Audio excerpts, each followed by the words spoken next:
Vladimir Putin ने एक ऐसी स्टेटमेंट दी है जिसने डोनाल्ड ट्रंप और G7 कंट्रीज को शॉक कर दिया है। इस वीडियो को पूरा देखना ये जानने के लिए कि कैसे जियोपॉलिटिक्स में एक स्टेटमेंट पूरा नैरेटिव बदल देती है। पुतिन इंडिया आ चुके हैं और अब उन्होंने इंडिया टुडे को दिए एक इंटरव्यू में एक ऐसी बात कह दी जो यूएस और G7 कंट्रीज को शॉक कर देगी। इंटरव्यू में पुतिन से पूछा गया, क्या डोनाल्ड ट्रंप ने आपको ऑफर दिया है कि रशिया को वापस G7 कंट्रीज में शामिल कर लिया जाएगा?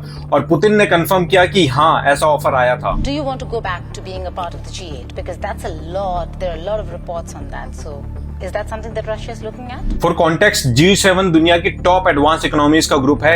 US, UK, Canada, Japan, Germany और इटली इसके पार्ट हैं। 2014 तक ये ग्रुप G8 था, रशिया भी इसका मेंबर था।